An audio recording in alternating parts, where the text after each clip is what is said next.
Aujourd'hui, on va apprendre le raisonnement par l'absurde, qui est assez subtil mais très puissant. Si tu ne le connais pas, normalement, le nom t'interpelle. Raisonnement par l'absurde. Genre, on va raisonner avec un truc absurde, avec un truc qui n'a pas de sens. Et bah oui, c'est un peu ça, l'essence de ce raisonnement. Donc d'abord, je vais rapidement t'expliquer le concept du raisonnement par l'absurde. Je vais rester un peu théorique, donc je ne vais pas rester très longtemps. Et ensuite, on fera des exemples pour mettre en avant donc, ce raisonnement. Le principe de ce raisonnement repose sur la première étape. Elle est cruciale. En fait, on va partir d'un truc et je vais dire, imagine ce truc-là est vrai. On va partir d'une hypothèse qu'on suppose vraie. C'est la base, d'accord? Et toi, tu vas l'accepter. Je veux dire, imagine ce truc-là est vrai, ok? Et à partir de là, on va raisonner. Si on est dans les maths, on va faire des calculs. Bref, on raisonne étape par étape, on fait des choses. Et à un moment donné, on va arriver sur un truc qui n'a pas de sens, un truc absurde. Et si en faisant des calculs licites, tu arrives sur un truc insensé, qu'est-ce que ça voudra dire? Bah, ça voudra dire que ton truc de départ était lui-même insensé, était faux. Et qu'est-ce que ça veut dire arriver sur un truc absurde? C'est par exemple, imagine tu tombes sur 4 égale 0 en faisant tes calculs. Est-ce que 4 c'est égal à 0? Bah non, 4 ça vaut 4. Donc si tu arrives à ça, tu te dis mais c'est n'importe quoi, donc mon truc de départ est faux. Ou alors par exemple si tu tombes sur x carré égale moins 2 dans l'ensemble des nombres réels. Imagine à la fin de tes calculs, tu arrives à ça. Tu dis mais c'est n'importe quoi, un carré ça peut pas être négatif. Donc absurde, donc mon hypothèse de départ est fausse. Et si tu as regardé les épisodes précédents du raisonnement par l'absurde, tu sais que maintenant en fait, tu devrais avoir des exemples concrets du raisonnement par l'absurde, des exemples de la vie de tous les jours, avant de faire des exemples mathématiques. Sauf que j'en ai pas trouvé. J'ai cherché partout, hein. Je suis en anglais, en espagnol, en français. J'ai essayé de trouver des exemples concrets de raisonnement par l'absurde et j'ai pas trouvé. Avec Navid, on a échangé et on a eu des exemples, mais c'était pas du tout pertinent. Parce que l'essence du raisonnement par l'absurde, c'est de supposer un premier truc qui est faux en fait. Et ensuite, à partir de ce truc qui est faux, mais tu le sais pas encore, tu fais des calculs et tu arrives sur un truc qui te saute aux yeux. Tu dis, ah ok, donc même si c'était pas évident, mon premier truc était faux. Sauf que si c'est en français, un exemple concret de la vie de tous les jours, je vais partir d'une hypothèse fausse. Bah, dès le départ, tu te dis, ouais, mais c'est n'importe quoi, arrête de me parler, tu vois. Donc, en fait, je vais pas pouvoir te tenir pour faire ce raisonnement. Vu que la première phrase sera évidemment fausse, ça sautera aux yeux dès le départ. Donc, le raisonnement est en fait tué dans l'œuf, il peut pas naître. Donc, c'est pour ça qu'en français, j'ai pas réussi à trouver d'exemples concrets intéressants. Si en revanche, tu en as, mets-les-moi dans les commentaires, je serais vraiment preneur. On commence par un exemple mathématique, mais assez abordable. Et au fur et à mesure, on montre un petit peu le niveau. Le dernier, il faut avoir un gros niveau de terminal pour le faire. On doit montrer que pour tout réel x différent de moins 3, 2x moins 7 sur x plus 3 différent de 2. Donc tu vois, c'est assez inédit quand même, montrer qu'un truc est différent, égal barré. Comment on peut faire ça? On va faire par l'absurde, tu vois. Et c'est là où je dis la base, c'est la première ligne. Tout le concept repose sur la première ligne. Nous, on te dit, prouve que ce truc-là est faux. Tu dis, attends. Je vais faire style, c'est vrai. Tu vois, imagine, c'est vrai. Je vais faire des calculs et je vais arriver sur un truc aberrant. Et je pourrais dire, ok, donc mon hypothèse de départ, ce que j'ai supposé être vrai, n'a pas de sens, est faux. Donc, qu'est-ce qu'on va supposer? Je t'ai attendu avant de l'écrire. Donc, je te rappelle, tu dois montrer que cette fraction est toujours différente de 2. Donc, tu veux dire, supposons qu'elle soit égale à 2. C'est ça, en fait, c'est le truc contraire. Imagine, elle est égale à 2. Je vais faire mes calculs et prier pour tomber sur un truc qui n'a pas de sens. Et maintenant, tu es livré à toi-même. Tu as ça comme calcul, qu'est-ce qu'on pourrait faire? À partir du moment où on précise bien que x différent de moins 3, quand même, la façon la plus rapide, c'est d'envoyer tout le x plus 3 de l'autre côté. X plus 3 divise le membre de gauche, donc tout le x plus 3 va aller multiplier le membre de droite. Je l'ai envoyé multiplier et je n'oublie pas les parenthèses. Qu'est-ce qui se passe maintenant? On va développer ici. 2 fois x, on est à 2x, plus 2 fois 3, 6. On est face à une équation toute mignonne, j'ai envie de dire x d'un côté, nombre de l'autre. Donc le 2x reste à gauche et ce plus 2x devient moins 2x à gauche. Égal 6 n'a pas changé, moins 7 devient plus 7. Ok. 2x moins 2x. Si tu l'as jamais vu, il peut être perturbant. Qu'est-ce que ça fait? Deux façons de voir les choses. Pour réduire une expression, quand c'est la même famille, tu fais style, il n'y a pas la lettre. Donc en fait, le calcul, c'est 2 moins 2. Et 2 moins 2, ça fait 0. Donc ça, en fait, c'est 0x. Et 0x, c'est comme 0 fois x. 0 fois x, ça fait 0. Ou autre façon, c'est pile la même quantité. Un truc moins le même truc. Peu importe de quoi je parle. Un truc moins le même truc. Ça fait 0. Donc 0 égale 13. Qu'est-ce qu'on fait maintenant? Maintenant, on s'insurge, tu vois. 0 égale 13, ça n'a pas de sens. 0 n'est pas égal à 13. 0, c'est égal à 0. C'était un peu comme mon exemple tout à l'heure, quand même, je t'ai mis sur la piste. J'arrive sur un truc qui est clairement absurde. Qu'est-ce que ça veut dire? Que mon hypothèse de départ était fausse. Autrement dit que 2x moins 7 sur x plus 3 n'est pas égal à 2. Et j'ai bien démontré ce qu'on m'avait demandé. Par l'absurde. Exemple suivant, tout aussi abordable, mais qui va nous faire un peu réfléchir. Montrer que le nombre 0 n'a pas d'inverse. Normalement, ça on le sait. Pour inverser un nombre, tu prends, tu le retournes, ou tu fais 1 sur le truc, mais 0 n'a pas d'inverse. Et donc, comment on le démontre? Pas par l'absurde. Donc, c'est notre base. La première étape, c'est celle qui est cruciale en fait. On va supposer que c'est faux. C'est ça en fait le principe de l'absurde. C'est qu'on suppose que le truc est faux et on arrive à une contradiction. Et bien, supposons que le nombre 0 est un inverse. On va supposer qu'il y a un inverse et on va faire des calculs et à la fin, on va dire « non, regarde, c'est n'importe quoi, 0 ne peut pas avoir d'inverse. » Là, c'est pas beaucoup de calculs, on va surtout discuter. Bon, d'abord, on va lui donner un nom, cet inverse. On va l'appeler A. Et donc ton but maintenant, c'est de trouver la valeur de a. Parce qu'on a supposé que 0 avait un inverse, et donc trouvons-le, puisqu'on a dit qu'il y en avait un. Et là, il faut revenir à la définition. C'est quoi la vraie définition d'inverse? Parce que nous, à chaque fois, 3/4, 4/3, tu vois, on le fait peut-être mécaniquement. Mais c'est quoi la vraie définition? L'inverse d'un nombre, c'est le nombre qui, multiplié par lui, donne 1. En fait, quand tu multiplies un nombre et son inverse, ça doit être égal à 1. Donc si 0 et a sont inverses, alors ça doit vérifier quelle égalité? Le nombre a doit vérifier cette égalité, 0 fois a égale 1. Moi, j'ai supposé que 0 avait l'inverse et qu'il s'appelait a. La définition, c'est que quand tu les multiplies, tu obtiens 1. Ok, on est en train de raisonner. Et donc c'est là où maintenant, on fait pause, on va prendre un peu de recul, on va prendre un petit cerveau de CM2, CM1 et se dire, attends, 0 fois quoi ça fait 1? C'est pas possible, tu vois.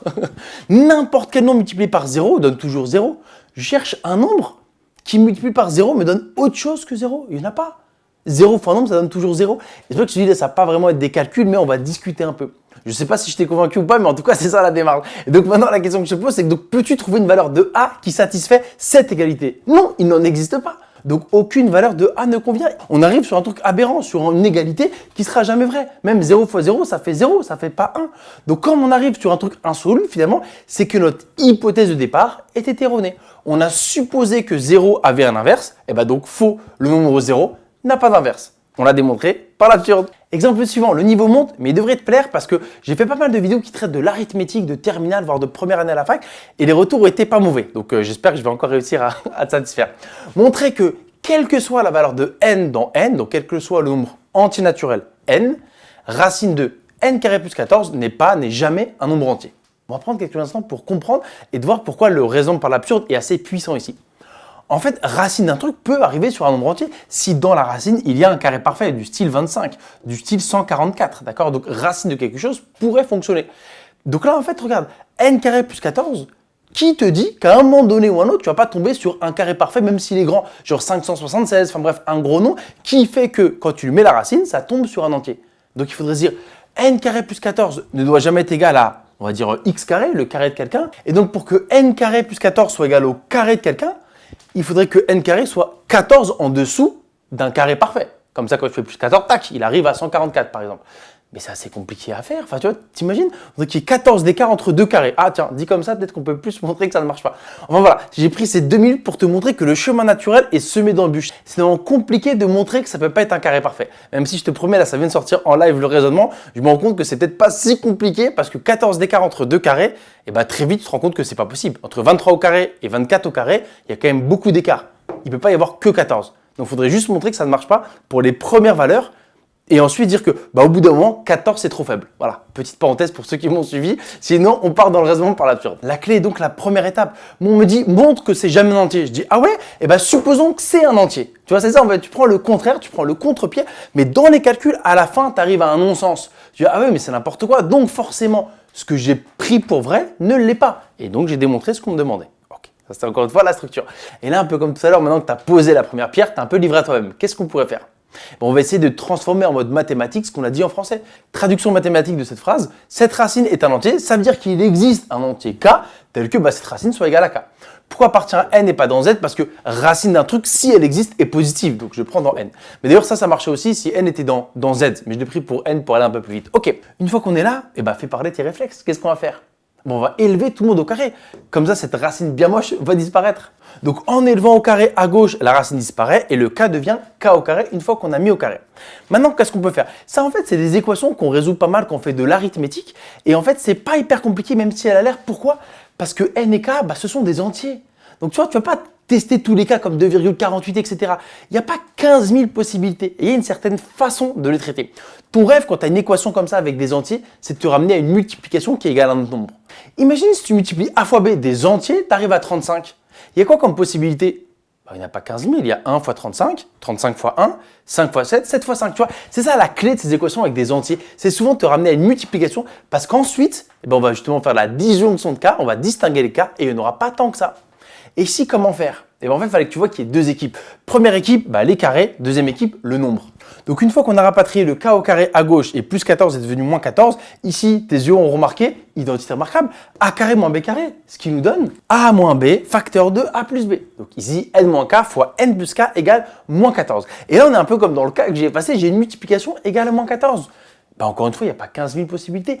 Qui fois qui te donne moins 14? Avant de lister toutes les possibilités qui donnent moins 14, j'ai une question pour toi. C'est qui le plus grand? C'est n ou c'est k? Et quelle part il y a la réponse dans les lignes. En fait, si tu regardes cette ligne-là, attends. N carré plus 14 égale k au carré. Ils sont tous positifs. N et k sont dans n. N carré plus un truc donne k au carré. Bah, k il est plus grand. Vu qu'après, c'est pareil, raisonner sur les carrés ou les normaux, en termes de grandeur, c'est pareil. Pour atteindre k au carré, il faut que n carré, tu lui ajoutes quelque chose. Bah, donc, k au carré est plus grand que n au carré.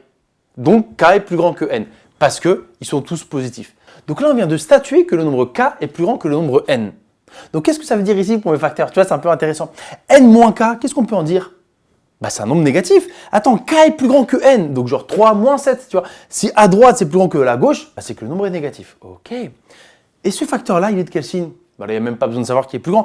N et k sont des entiers naturels, ils sont positifs. Quand tu ajoutes deux positifs, tu restes positif. Donc là, pour l'instant, il n'y a pas de contradiction. On multiplie bien deux facteurs de signes contraires, on arrive bien à moins 14. Avant de lister toutes les possibilités, j'ai encore une question pour toi. En fait, ça va diviser par 2 nos candidats. Moins 2 fois 7, moins 7 fois 2. Tous les deux me font bien moins 14 quand je les multiplie. Pour autant, il y en a un qui n'est pas possible. J'aimerais que tu me dises lequel et pourquoi. En fait, ce qu'il faut comprendre, comme n et k sont positifs, si on parle en valeur absolue, c'est-à-dire le nombre sans le signe, tu vois, 2, 7, 7, 2, d'accord? Valeur absolue. C'est qui le plus grand? Celui de gauche ou celui de droite? Je me fiche des signes, juste la valeur numérique. Qui est le plus grand? Bah, c'est lui, tu vois. Parce que j'ai deux nombres positifs. Quand je les ajoute, forcément, je grossis. Et quand je les soustrais, forcément, je diminue. En valeur absolue. Combien ça vaut sans le signe? Donc celui-là, il n'est pas possible. Parce que si tu m'as un peu suivi, ce nombre-là sans le signe est plus grand que celui-là. Donc si on regarde sans le signe, ce n'est pas possible. Donc déjà, en fait, quand tu auras un couple qui donne moins 14, forcément, le plus petit sera à gauche. Donc tu vois, la liste, il n'y en a plus tant que ça. Il en reste même que 2 en fait, donc c'est quasiment terminé. Les deux seuls candidats, c'est moins 2 fois 7, moins 1 fois 14. Comme ça vérifie bien toutes les hypothèses. Et par rapport à notre raisonnement par l'absurde, qu'est-ce qu'il faudrait pour ces candidats? Que aucun des deux fonctionne. Nous, on a supposé qu'un truc est vrai, donc là, j'ai fait mon raisonnement, et il faudrait que je dise, non, mais il n'y a rien qui marche, il n'y a aucune solution. Donc, mon nombre ne peut pas être un entier, et on aura gagné. Donc, pour vérifier si nos candidats fonctionnent ou pas, il faudrait que moins 2 soit égal à n moins k, et 7 soit égal à n plus k. Regarde, je te l'ai remis dans le bon ordre, comme ça fonctionnerait. Donc là, il y a deux chemins. Comme il n'y a pas 15 000 possibilités, on pourrait les tester à la main. Est-ce que ça fonctionne? Tu vois, deux entiers dont la somme fait 7, tu vois, 3 plus 4, 1 plus 6, il n'y en a pas tant que ça, et que leur soustraction, leur différence, soit égale à moins 2.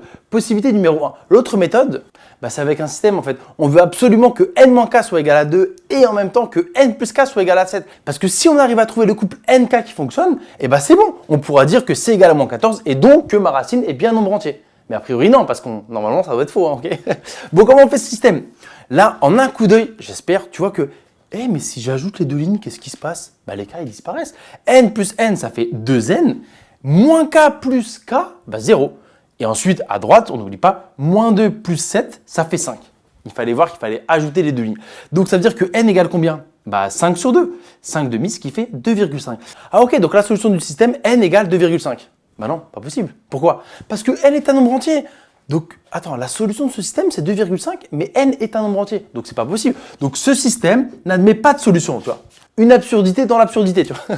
Donc, ce système n'a pas de solution. Qu'est-ce que ça veut dire? Qu'il n'existe pas de couple nk qui vérifie ça. n-k égale 2, n plus k égale 7. Ce qui signifie que le candidat moins 2 fois 7 est écarté.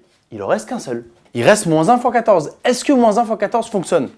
Pour ça, il faudrait que n-k soit égal à moins 1 et que n plus k soit égal à 14. C'est le même principe. Si on ajoute les deux lignes, ça fait 2n égale, si on ajoute L1 et L2, n plus n2n, ça n'a pas changé, égale moins 1 plus 14, ce qui fait 13. 2 fois un nombre entier égale 13. Ça n'existe pas, c'est 2 fois 6,5. Donc pareil, ce système n'a pas de solution. Qu'est-ce que ça veut dire? Comme tout à l'heure, il n'y a pas de n et k qui fonctionne pour avoir moins 1 fois 14. Ou en d'autres termes, plus rapidement, que ce candidat-là n'est pas possible. Ok, on est un petit peu loin, il faut remonter tranquillement. Nous, on était partis, on m'a dit montre que c'est pas un entier. Et je dis ah ouais, moi je vais faire style c'est un entier. J'ai fait mes calculs. Et donc à chaque fois, en fait, on me dit ok, si c'est un entier, alors il s'écrit comme ça. Alors il s'écrit comme ça. Donc si mon truc est un entier, alors il faudrait que n-k fois n plus k soit égal à moins 14. Tu vois, il faudrait avoir ça. Et on vient de démontrer que c'est impossible.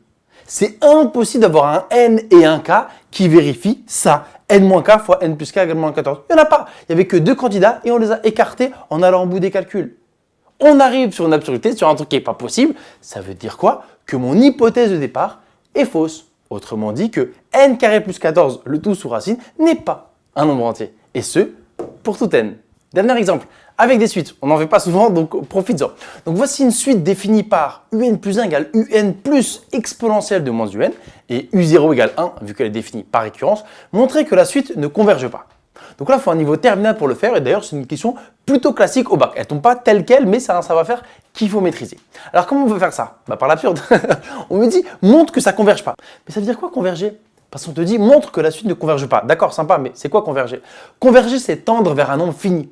Ça veut dire que la limite de un, donc en plus infini, égale un nombre. 2, 4, 5, moins 1, 1 tiers, égale un nombre. Ça, c'est converger. On te dit, prouve que ça ne converge pas. Et nous, comment faire par l'absurde? Qu'est-ce qu'on va faire? Je vais supposer que ça converge et je vais montrer que ce n'est pas possible, que c'est absurde d'avoir supposé que ça convergeait. Et je pourrais donc affirmer ensuite qu'elle ne converge pas. Donc, supposons que un converge, la base, la première étape du raisonnement par l'absurde.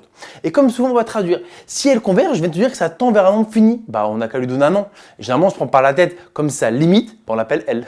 Et ça veut dire quoi? Que L est sa limite, voilà ce que ça veut dire, ce que je te disais. La limite de un quand n tend vers plus infini égale L.